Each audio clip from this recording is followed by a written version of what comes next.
السلام علیکم ورحمۃ اللہ وبرکاتہ۔ امید ہے آپ سب خیریت سے ہوں گے اور اپنے گھروں میں خوش باش ہوں گے۔ آج میں واقعہ کربلا کے بارے میں بات کرنے جا رہی ہوں۔ آپ سب نے واقعہ کربلا پہلے بھی شاید سنا ہوگا، لیکن کچھ لوگوں نے نہیں سنا ہوگا، تو ان لوگوں کے لیے شہادت حسین اور اسباب و نتائج۔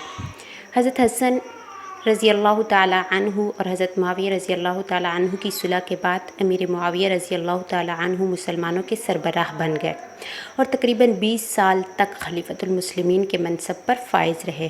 آپ کا دور خلافت 40 ہجری سے لے کر 60 ہجری تک رہا۔ اس پورے دور میں امن و امان کی حالت تشریف بخش رہی اور فتوحات اسلامیہ کا دائرہ وسیع تر ہوتا چلا گیا۔ کہا جا سکتا ہے کہ خلافت راشدہ کے بعد اسلامی تاریخ کا یہ سنہرا دور تھا۔ یزید کی ولی عہدی۔ حضرت معاویہ رضی اللہ تعالیٰ عنہ نے اپنے بعد حضرت حسن کو ولی عہد متعین کیا تھا۔ کہا جاتا ہے کہ حضرت معاویہ اور حضرت حسن رضی اللہ تعالیٰ عنہما کے درمیان جن شرطوں پر صلح ہوئی تھی، ان میں ایک شرط یہ بھی تھی کہ حضرت معاویہ رضی اللہ تعالیٰ عنہ کے بعد حضرت حسن خلیفۃ المسلمین ہوں گے۔ لیکن اس دور میں حضرت حسن رضی اللہ تعالیٰ عنہ کی شہادت کا واقعہ پیش آ گیا۔ حضرت امیر معاویہ نے منصب خلافت سنبھالا تو یہیں سے معاملہ خلافت سے ملوکیت میں تبدیل ہو گیا اور اسلامی تاریخ میں ملوکیت کا سلسلہ شروع ہو گیا۔ ان کے عہد میں نبوی منہاج پر خلافت نہیں تھی، لیکن امت مسلمہ طویل خانہ جنگیوں اور آپسی کشت و خون کے بعد ایک پرچم تلے جمع ہو چکی تھی۔ تقریباً 5 سال کا عرصہ خانہ جنگی کے نظر ہو چکا تھا۔ کبار صحابہ اس دنیا سے رخصت ہو چکے تھے۔ صغار صحابہ میں بھی کچھ ہی حضرات موجود تھے، جن میں نمایاں ہستیاں عبداللہ بن زبیر، عبداللہ بن عمر، عبداللہ بن عباس اور عبد الرحمن بن ابی بکر رضی اللہ عنہم کی تھی۔ عہد نبوی کو گزرے 50 سال کا عرصہ بیت چکا تھا۔ اتنی مدت کے بعد وہ جوش و جذبہ ایمانی بھی اس درجہ کا نہیں رہا جو خلافت راشدہ کے ابتدائی 25 سالوں تک تھا۔ خانہ جنگیوں کی وجہ سے لوگوں کے ذہن بدل چکے تھے۔ مملکت کی وسعت کے ساتھ ہی عجمی عناصر مزاج میں داخل ہو چکے تھے اور مجموعی اعتبار سے امت مسلمہ کے حالات شورائے نظام کے مکمل نہیں تھے، بلکہ مسلم مزاج میں فتوحات کے پہلو بپہلو دنیا کی محبت بے پاؤں چلی آ رہی تھی۔ چنانچہ عظیم صحابی رسول حضرت مغیرہ بن ابی شعبہ نے حضرت معاویہ کو یہ مشورہ دیا کہ وہ اپنا جانشین نامزد کر دیں اور اس کا ولی عہدی کی بیعت بھی لے لیں، تاکہ آپ کے بعد مسلمان دوبارہ خلیفہ کے انتخاب میں خانہ جنگی کا شکار نہ ہو جائیں۔ اور اس کے لیے انہوں نے یزید کا نام بھی پیش کر دیا، کیونکہ اہل شام اور بنو امیہ کا مزاج اور ان کی طبیعت کسی غیر کو قبول کرنے کو تیار نہ تھی، بلکہ ایسی صورت میں خانہ جنگی کے قوی امکان پیدا ہو جاتے۔ امیر معاویہ کے اس موقف کو علامہ ابن خلدون نے اس طرح بیان کیا کہ جس بات نے امیر معاویہ کو کسی دوسرے کے بجائے اپنے بیٹے کو ولی عہد بنانے پر آمادہ کیا، وہ صرف اس مصلحت کی رعایت تھی کہ اس وقت بنو امیہ کے اہل حل و عقد کے نزدیک یزید پر اتفاق کرنے سے مخالفین کا اتفاق و اجماع حاصل ہو جائے گا۔ اس وقت بنو امیہ اپنے اصحاب اقتدار کے علاوہ کسی اور کو قبول کرنے پر راضی بالکل بھی نہ تھے، اور بنو امیہ ہی قریش اور پوری ملت کے سربراہ تھے، انہیں ہی تسلط و اقتدار حاصل تھا۔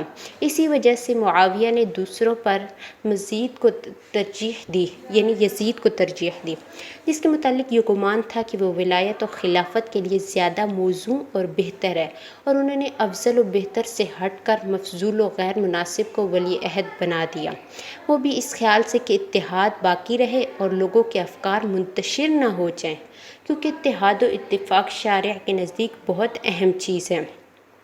حضرت حسن کی زندگی میں حضرت معاویہ نے حضرت مغیرہ کی یہ رائے ماننے سے انکار کر دیا، کیونکہ وہ حضرت حسن رضی اللہ تعالیٰ عنہ سے ولی عہدی کا وعدہ کر چکے تھے۔ لیکن حضرت حسن کی شہادت کے بعد حضرت معاویہ کو اس مشورہ پر انشراح ہو گیا۔ حضرت معاویہ کا یہ ایک اجتہادی فیصلہ تھا، نیز پدرانہ شفقت و محبت کی بنا پر ایسا فیصلہ غیر طبعی اور غیر فطری بھی نہ تھا۔ اس کے علاوہ حضرت معاویہ کے سامنے یزید کی وہ اخلاقی اور معاشرتی خرابیاں اتنی عیاں نہ تھیں جن سے دوسرے افراد واقف تھے، بلکہ چاپلوس اور مفاد پرست ان کے سامنے دوسرا ہی رخ پیش کرتے۔ بہرحال 49 ہجری میں انہوں نے یزید کے عمومی بیعت کی دعوت دی یزید کو، لیکن اس دعوت کو عام طور پر مسلمانوں نے ناپسند کر دیا اور سخت اختلاف کا اظہار کیا، کیونکہ یہ اسلامی مزاج کے عین مخالف فیصلہ تھا۔ لوگوں کو یزید کے مشاغل اور اس کی سیر و تفریح کا خوب علم تھا۔ حالات کی مخالفت کو خوب یزید نے بھی سنجیدگی سے لیا اور اس وقت بیعت کا یہ معاملہ رک گیا۔ یزید کی ولی عہدی کی خبر جب اہل کوفہ کو پہنچی تو پولیس خوشامدی پسند کوفی وفد کی شکل میں حضرت معاویہ کے پاس پہنچے اور ان سے درخواست کی کہ آپ کے بیٹے جیسا کوئی قابل اور ماہر سیاست نظر نہیں آتا، ہم سب یزید کی ولی عہدی کے لیے بیعت کرنے کو تیار ہیں۔ اور پھر شام و عراق میں یزید کی بیعت کا خوب پروپیگنڈا کیا گیا اور یہ شہرت کر دی گئی کہ شام، عراق اور کوفہ و بصرہ سب یزید کی بیعت پر متفق ہیں۔ 56 ہجری کا آغاز ہوا تو حضرت معاویہ نے یزید کے لیے بیعت لینے کا سلسلہ شروع کر دیا اور تمام علاقوں میں اس کی اطلاعات بھیج دیں، اور پھر مسلمانوں کی اکثریت نے یہ بیعت قبول بھی کر لی، جن میں متعدد صحابہ اکرام رضوان اللہ علیہم اجمعین بھی شامل تھے۔ حضرت حسین کا موقف۔ دوسری جانب ایک جماعت ایسی بھی تھی جس نے محسوس کیا کہ یہ عمل اسلام کے مزاج کے بالکل خلاف ہے۔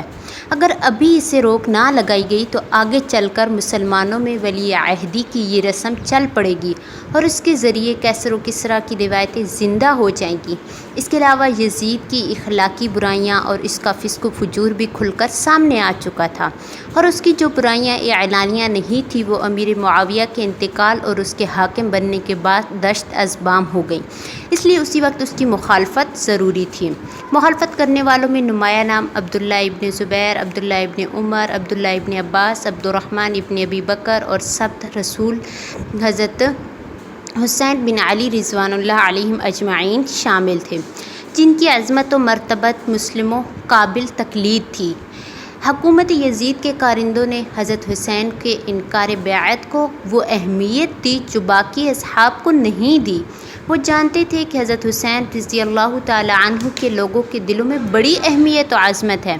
آپ نواسۂ رسول صلی اللہ علیہ وسلم اور جلیل القدر ہستی حضرت علی رضی اللہ تعالی عنہ کی اولاد ہیں، اس لیے حکومت کے ارکان کی پوری توجہ اس بات پر تھی کہ آپ بیعت کر لیں، لیکن ان کے اصرار اور کوششوں کے باوجود حضرت حسین رضی اللہ تعالی عنہ نے جھکنا یا نرم پڑنا قبول ہی نہ کیا اور اپنے موقف پر پورے بصیرت اور عزم و ارادہ کے ساتھ قائم رہے۔ البتہ جب حکومت کا دباؤ بڑھنے لگا تو آپ مدینہ چھوڑ کر کے مکہ میں پناہ گزین ہو گئے۔ اہل کوفہ کے دعوت نامے۔ اہل عراق اور اہل شام کے درمیان حضرت علی کے دور سے اختلاف قائم تھے۔ اہل عراق حضرت علی کے ہمنوا تھے اور کوفہ ان کا دارالخلافہ تھا۔ اہل شام حضرت معاویہ کے حامی تھے اور دمشق ان کا پایہ تخت تھا۔ اگرچہ حضرت حسن رضی اللہ تعالی عنہ نے آپسی اختلافات کو ختم کر کے صلح اختیار کر لی تھی، لیکن اہل عراق اور اہل شام اپنے دلوں میں آپسی نفرت کی چنگاری دبائے ہوئے تھے، جو گاہے گاہے اپنا اثر ظاہر کرتی۔ چنانچہ جب اہل کوفہ کو خبر پہنچی کہ حضرت حسین نے یزید بن معاویہ کی بیعت سے انکار کر دیا ہے تو انہوں نے حضرت حسین کو خطوط روانہ کیے، جن میں اس بات کی وضاحت کی کہ وہ خود بھی یزید کو ناپسند کرتے ہیں، بلکہ وہ تو حضرت معاویہ کے بھی خلاف ہیں۔ وہ ہمیشہ حضرت علی کے حامی رہے ہیں اور آج بھی وہ حضرت علی کی اولاد کو ہی خلیفہ بنانا چاہتے ہیں۔ انہوں نے صراحت کی کہ ان کی گردنوں میں یزید کی بیعت نہیں ہے، بلکہ وہ حضرت حسین کی ہی بیعت کرنا چاہتے ہیں اور انہی کو ہی اپنا خلیفہ تسلیم کرتے ہیں، اور بڑی تاکید سے حضرت حسین رضی اللہ تعالی عنہ کو کوفہ آنے کی دعوت دی تاکہ وہاں اس سے اسلامی نہج پر خلافت کے قیام کو ممکن بنایا جا سکے۔ اہل کوفہ نے جو خطوط لکھے ان کے نمونے شیعوں کی ہی کتاب سے ملاحظہ۔ بسم اللہ الرحمن الرحیم۔ حسین ابن علی کے نام جو اپنے اور اپنے والد امیر المؤمنین کی شیعوں کی طرف سے امیر المؤمنین ہیں۔ سلام اللہ علیک، اما بعد۔ لوگ آپ کے منتظر ہیں، آپ کے سوا ان کی کوئی رائے نہیں۔ اے رسول اللہ صلی اللہ علیہ وسلم کے بیٹے، جلدی کیجئے، جلدی، والسلام۔ ایک دوسرا خط۔ اما بعد، باغات سرسبز ہو چکے ہیں، پھل تیار ہو چکے ہیں، بس آپ مضبوط لشکر کی طرف آ جائیے، والسلام۔ حضرت حسین رضی اللہ تعالی عنہ کو رمضان المبارک کی 20 تاریخ کو پہلا خط ملا، لیکن آپ نے اس کو کھولا تک نہیں اور اس سے کوئی اہمیت ہی نہیں دی۔ ثم لا يمس الحسین یومہ ذالک۔ حضرت حسین کی خدمت میں اہل کوفہ کے جو خطوط پہنچے ان کی تعداد کم و بیش 500 کے قریب تھی۔ ان خطوط کے علاوہ کئی وفود بھی حضرت حسین کی خدمت میں حاضر ہوئے اور انہوں نے قسمیں کھا کھا کر اپنی وفاداری کا یقین دلایا۔ ان خطوط اور وفود سے حضرت حسین رضی اللہ تعالی عنہ ضرور متاثر ہوئے، لیکن ان کوفیوں کے سابقہ کارناموں کے پیش نظر حالات کی تحقیق ضروری تھی۔ چنانچہ اپنے چچا زاد بھائی مسلم بن عقیل رضی اللہ تعالی عنہ کو حالات کا جائزہ لینے کے لیے کوفہ روانہ کیا۔ حضرت حسین کے مشورہ پر مسلم بن عقیل رضی اللہ تعالی عنہ کوفہ پہنچے۔ کوفیوں نے آپ کا بہت ہی پرتپاک خیر مقدم کیا۔ آپ وہاں ہانی بن عروہ کے گھر پر ٹھہرے۔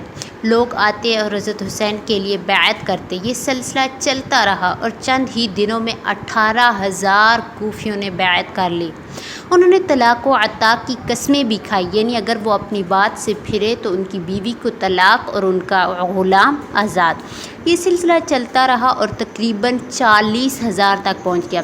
حضرت مسلم رحمۃ اللہ علیہ کو یقین ہو گیا کہ اہل کوفہ پوری طرح حضرت حسین رضی اللہ تعالی عنہ کے ساتھ ہیں۔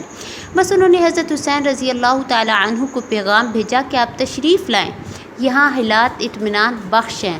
شیعہ مورخ کے بقول حضرت مسلم نے لکھا، آپ کے ساتھ 1,00,000 تلواریں ہیں، تاخیر نہ کیجیے۔ یہ پیغام ملتی ہی حضرت حسین نے کوفہ روانگی کی تیاریاں شروع کیا دیں۔ کوفہ میں اس وقت حضرت نعمان بن بشیر گورنر تھے۔ انہیں جب علم ہوا کہ حضرت مسلم بن عقیل یزید کے خلاف بیعت لے رہے ہیں تو انہوں نے اس معاملہ کو کوئی اہمیت نہ دی اور پوری چشم پوشی کا اظہار کیا۔ کوفہ ہی کے کچھ یزیدی حاشیہ برداروں نے یزید تک یہ خبر پہنچا دی۔ یزید نے فوراً کارروائی کی اور حضرت نعمان بن بشیر کو معزول کر کے عبید اللہ بن زیاد کو کوفہ کا گورنر متعین کر دیا۔ ابن زیاد نے کوفہ پہنچتے ہی چاروں طرف اپنے جاسوس روانہ کر دیے۔ جب اسے معلوم ہوا کہ حضرت مسلم بن عقیل رضی اللہ تعالی عنہ نے ہانی بن عروہ کے گھر کو اپنا مرکز بنا رکھا ہے تو اس نے ہانی بن عروہ کو گرفتار کر لیا۔ مسلم بن عقیل کو اس کا علم ہوا تو انہوں نے 4,000 کوفیوں کا لشکر تیار کیا اور ابن زیاد کے محل کا محاصرہ کر لیا۔ کوفہ کے سردار ابن زیاد کے حامی تھے۔ انہوں نے فوجیوں کو مال و دولت کی رشوتیں دی۔ انہوں نے ڈرایا دھمکایا، جس کا نتیجہ یہ نکلا کہ عورتیں آتی اور اپنے بیٹے کو لے جاتی، مرد آتے اور اپنے بھائیوں اور دوستوں کو لے جاتے اور قبائل کے سربراہ اور شورش میں حصہ لینے سے اپنے لوگوں کو روکتے۔ آخر پوری فوج تتر بتر ہو گئی اور ابن عقیل کے ساتھ 300 آدمی رہ گئے۔ پھر اور گئے اور صرف 30 آدمی رہ گئے۔ مغرب کی نماز تک صرف 10 آدمی بچے اور پھر وہ سب بھی چلے گئے اور حضرت مسلم تنہا رہ گئے۔ پورے کوفہ میں ایک شخص بھی ان کا ساتھ دینے والا نہ بچا۔ مسلم بن عقیل کوفہ میں بیار و مددگار ہو گئے، کوئی راستہ تک بتانے والا نہ تھا۔ وہ کوفہ کی گلیوں میں سراسیمہ پھر رہے تھے کہ ایک گھر کے باہر ایک عورت کھڑی نظر آئی۔ مسلم بن عقیل نے اس سے پناہ مانگی۔ عورت حالات سے آگاہ نہ تھی۔ مسلم بن عقیل کی پریشان حالی پر اسے رحم آ گیا، اپنے گھر میں پناہ دی، کھانے کو روٹی دی۔ اسی دوران اس کا لڑکا گھر پہنچا، اس سے حالات کا بخوبی علم ہو چکا تھا۔ جب معلوم ہوا کہ یہی ابن عقیل ہے تو اس نے مخبری کر دی اور یکا یک ابن زیاد کی فوج کی 70 سپاہیوں نے پورے گھر کا محاصرہ کر لیا۔ مسلم کو اس کا علم ہوا تو تلوار سونت کر ان کے مقابلے کو نکلے۔ 70 آدمیوں کا تنہا مقابلہ آسان نہ تھا۔ زخموں سے چور ہو کر واپس گھر میں داخل ہوئے۔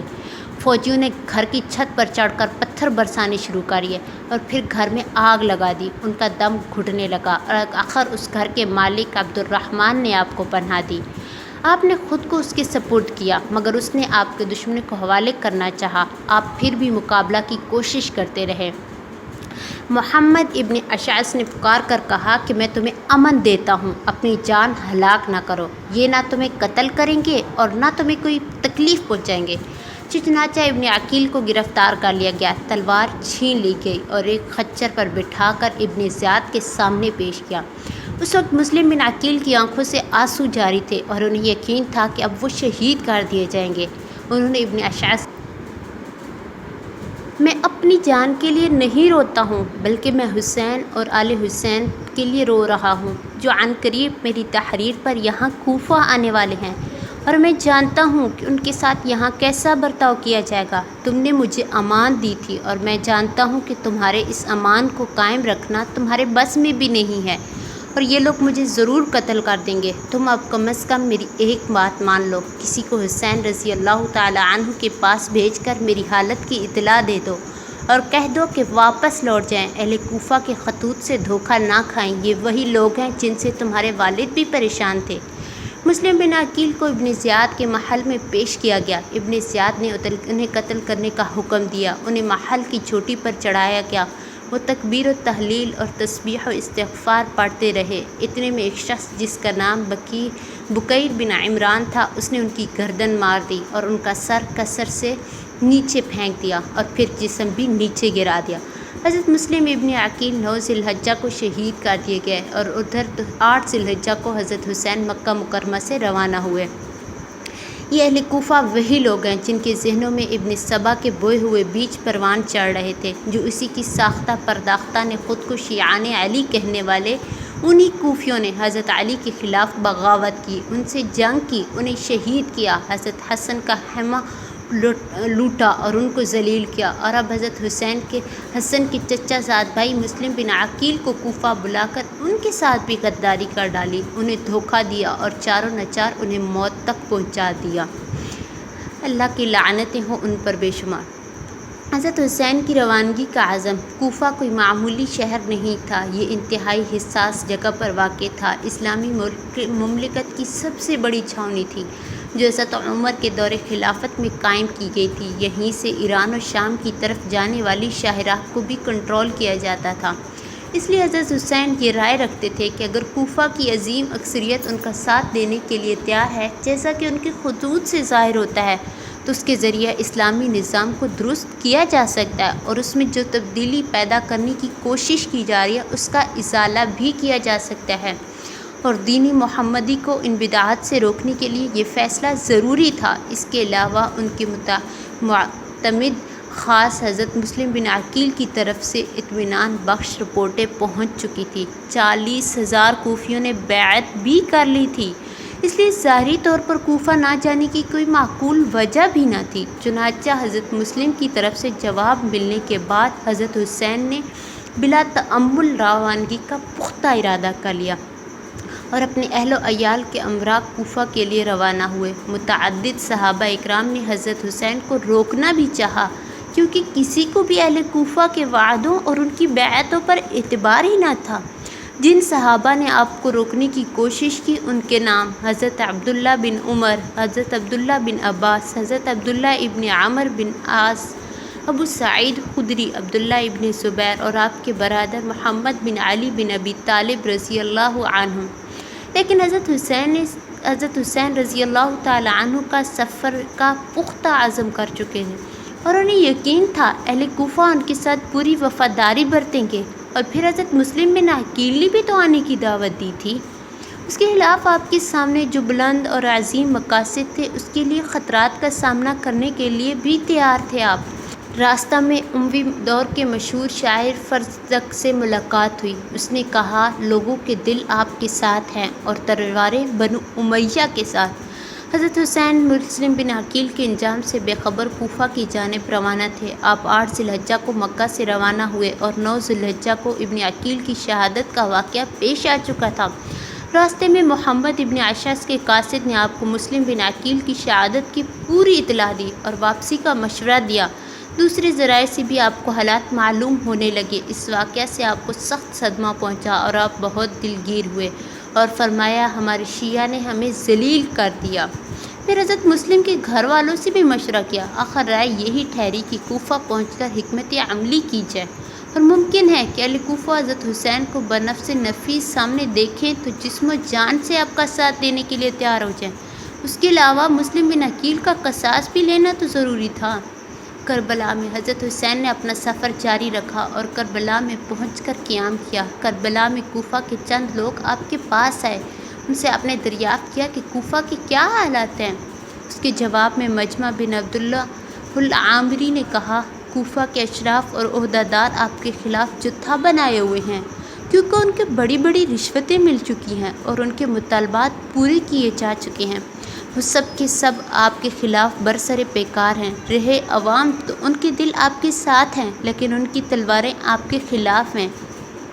اب ابن زیاد کے حکم سے عمر بن سعد بن ابی وقاص 4000 کا کوفی لشکر لے کر آپ کے پاس پہنچے۔ انہوں نے آپ کو ابن زیاد کے پاس چلنے کا حکم دیا۔ اس کے جواب میں حضرت حسین نے ان کے سامنے 3 باتیں رکھی۔ فرمایا، تم مجھے چھوڑ دو، جیسے آیا ہوں واپس چلا جاؤں۔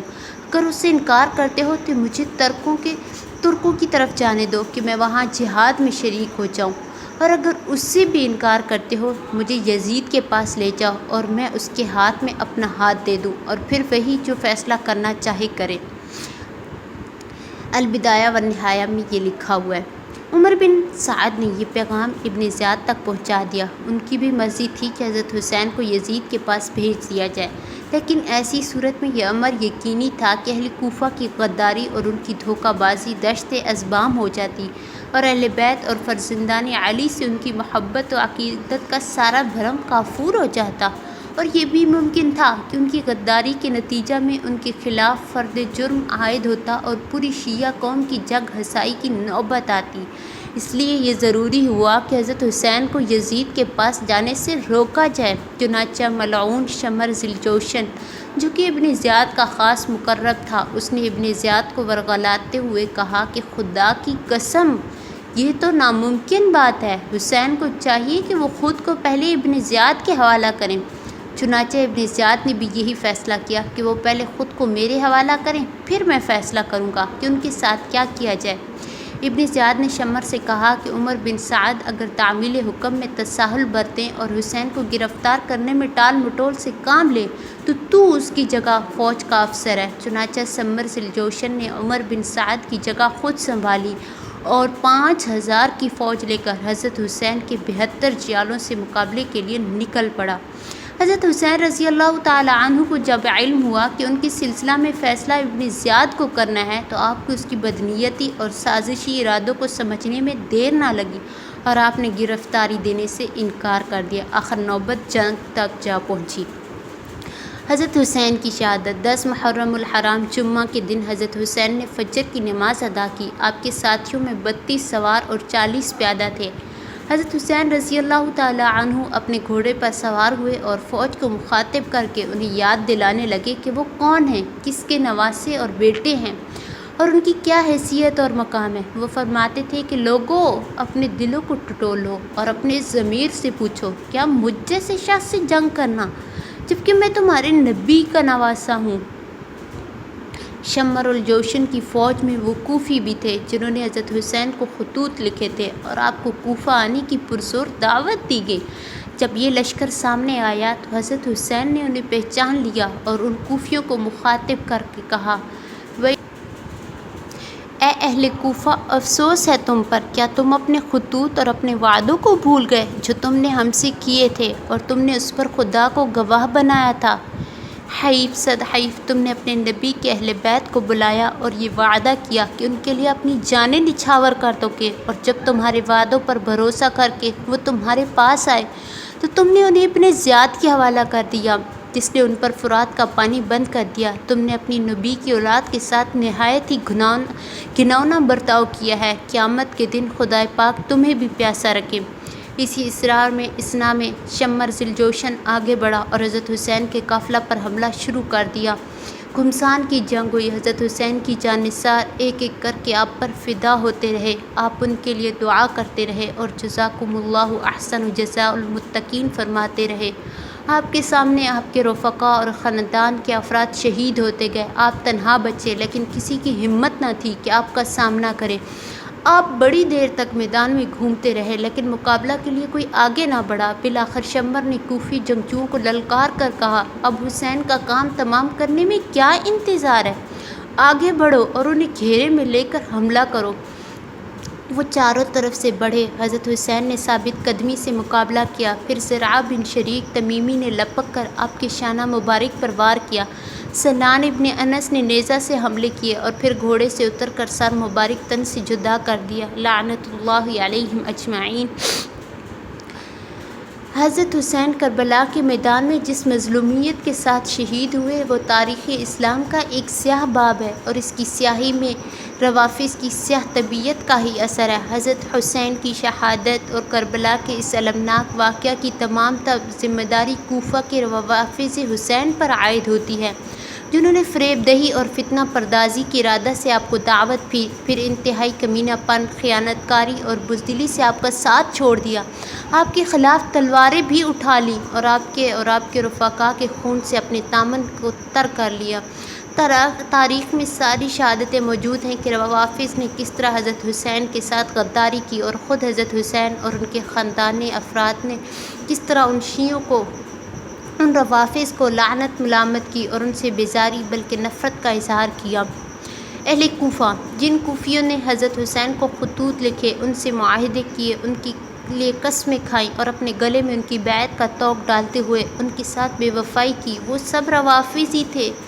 اس کی گواہی مشہور روافظ مصنف صاحب خلاصۃ المصائب نے دی ہے کہ اہل بیت کو شہید کرنے والوں میں کوئی شامی یا حجازی نہیں تھا، بلکہ سب کوفی تھے۔ اور اہل کوفہ کے مذہب کی وضاحت قاضی نور اللہ شوستری نے اس طرح کی ہے کہ تشیع اہل کوفہ حاجت بقامت دلیل ندارت و سنی، یعنی اہل کوفہ کے روافظ ہونے کے لیے کسی دلیل کی ضرورت نہیں۔ کوفیوں کا سنی ہونا خلاف اصل ہے جو محتاج دلیل ہے۔ حضرت حسین کی گواہی: خدایا اگر تو انہیں زندہ رکھ تو انہیں ٹکڑوں میں بانٹ کے رکھ اور ان کے درمیان پھوٹ ڈال دے، کبھی حکمرانوں کو ان سے مطمئن نہ رکھ۔ انہوں نے ہمیں بلایا تھا کہ ہماری مدد کریں گے، مگر یہ دشمنی پر اتر آئے اور ہمارے قتل کے در پہ ہو گئے۔ ایک دوسرے موقع پر روافظوں کو بددعا دیتے ہوئے فرمایا: ہم سے بیعت کرنے کے لیے تم اس طرح لپکے جیسے ٹیڈیوں کے دل ٹوٹ پڑتے ہیں، تم پروانوں کی طرح نچھاور ہوئے، پھر تمہیں نے بیعت توڑ بھی دی۔ ہلاکت ہو، تباہی ہو، بربادی ہو امت کے ان فرعونوں پر، باطل کے ان ٹکڑیوں کے ان پسماندہ حصوں پر، کتاب اللہ کو پس پشت ڈالنے والوں پر۔ تم ہی ہو جنہوں نے ہمیں بے یار و مددگار چھوڑ دیا، ہمیں موت کے گھاٹ اتارا۔ سن لو ظالموں پر خدا کی لعنت ہے۔ حضرت زین العابدین کی گواہی: حضرت زین العابدین اس جانکاہ واقعہ کی چشمدید گواہ ہیں۔ وہ فرماتے ہیں کہ تمہیں یاد نہیں کہ تم نے میرے والد کو خطوط لکھ کر کوفہ بلایا تھا، مگر تم نے دھوکہ دیا، ان سے پیمانے وفا باندھا، مگر انہی سے لڑ بیٹھے، ان کی مدد سے ہاتھ کھینچ لیا۔ اب تم کیا منہ لے کر رسول اللہ کے پاس جاؤ گے جب آپ صلی اللہ علیہ وسلم فرمائیں گے: تم نے میرے گھر والوں کے ساتھ جنگ کی، میری حرمت پامال کی، دفع ہو جاؤ، تم لوگ میری امت کے نہیں۔ جب امام زین العابدین عورتوں کے ہمراہ کربلا سے تشریف لائے اور وہ بیمار تھے تو اس وقت کوفہ کی عورتیں اور مرد گریباں چاک رو پیٹ رہے تھے۔ اس وقت امام زین العابدین اپنی کمزور آواز میں فرمانے لگے: یہ لوگ رو رہے ہیں، حالانکہ ان کے علاوہ کسی غیر نے ہمیں قتل نہیں کیا۔ حضرت زینب کی گواہی: امیر المؤمنین حضرت علی کی صاحبزادی اہل کوفہ سے فرماتی ہیں: اے کوفہ والو، اے دھوکے بازو، مکار اور دغا بازو، تمہاری مثال اس بڑھیا کی سی ہے جس نے بڑی محنت سے سود کاتا مگر دوسرے ہی لمحہ اپنی محنت ضائع کر دی۔ غرور و تکبر، جھوٹ اور مکاری کے سوا تمہارے اندر ہے ہی کیا؟ کیا تم میرے بھائی پر ماتم کرتے ہو؟ ہاں کرو، خوب ماتم کرو، خوب رو، ہنسنا تمہارے مقدر میں نہ ہو۔ تمہارے دامن پر داغ لگ چکا ہے، خاندان نبوت کا خون کب تک ارزاں سمجھتے رہو گے؟ حضرت فاطمہ صغریٰ کی گواہی: اے کوفہ والو، اے غدارو، اے مکارو، اے گھمنڈی انسانوں، تمہاری وجہ سے اللہ تعالیٰ نے ہمارے اہل بیت کو آزمائش میں ڈالا اور تمہیں ہمارے ذریعے آزمایا۔ ہم تو آزمائش میں کھرے اترے مگر تم ہمارے ناشکرے نکلے اور ہمیں جھٹلانے لگے، اور تم نے ہم سے جنگ و قتال کو جائز ٹھہرایا، ہمارے مالوں کو تم نے لوٹ لیا، اسی طرح کل ہمارے پیارے دادا کو بھی تم نے قتل کیا تھا، تمہاری تلواروں سے ہمارا خون اب بھی ٹپک رہا ہے۔ ہلاکت ہو تمہارے لیے، خدا کی لعنت اور اس کے عذاب کا انتظار کرو جو تم پر آیا چاہتا ہے۔ وہ تمہارا شیرازہ منتشر کر کے تمہیں باہم دست و گریبان کر دے گا، پھر قیامت کے دن وہ تمہیں دردناک عذاب سے دوچار کر دے گا، ان مظالم کی پیدائش میں جو تم نے ہم پر کی ہیں۔ سن لو خدا کی لعنت ظلم کرنے والوں پر۔ اے کوفہ والو، تمہارا بیڑا غرق ہو۔ حضرت عبداللہ بن عمر کی گواہی۔ حضرت عبداللہ بن عمر فرماتے ہیں عراق والے مجھ سے مکھی مارنے کے بارے میں فتویٰ پوچھتے ہیں، حالانکہ ان لوگوں نے تو رسول اللہ صلی اللہ علیہ وسلم کی صاحبزادی کے بیٹے کو قتل کیا ہے۔ امید ہے آپ کو واقعہ معلوم ہو گیا ہوگا۔ انشاءاللہ اگلی بار جب ویڈیو بناؤں گی تو آگے مزید معلومات شیئر کروں گی، اور اگر آپ کو ویڈیو پسند آئی ہے تو اسے لائک شیئر ضرور کیجیے گا، اور اپنی رائے کا اظہار اپنے کمنٹ میں ضرور دیجیے گا۔ جزاکم اللہ، فی امان اللہ۔